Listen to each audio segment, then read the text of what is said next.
do the following have in common? Listen carefully. Power, sex, looks, marriage, career, sports, money, talent, fame, health, 401ks, investments, stocks. What do those have in common? I'll tell you what they all have in common. Every one of them has a shelf life. Every one of them has a tag hanging off of it with an expiration date.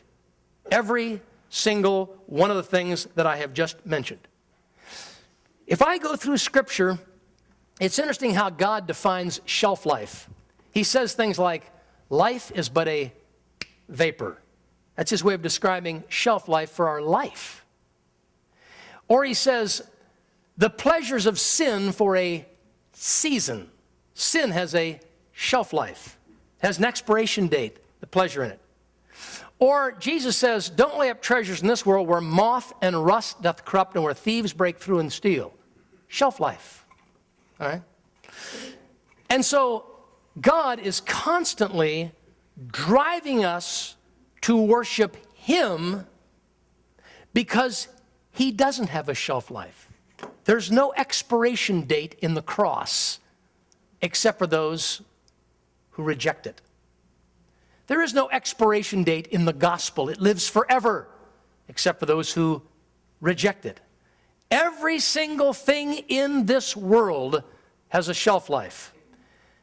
The reason we try to eat well and put all kinds of stuff on our face, I take these creams to keep myself from getting skin cancer. All I'm really trying to do is just extend the shelf life. That's all I'm really trying to do, you know. We think our looks have a shelf life. Well, mine doesn't, but yours do. No. Everything about us has a shelf life. Everything in this world has an expiration date on it. Everything.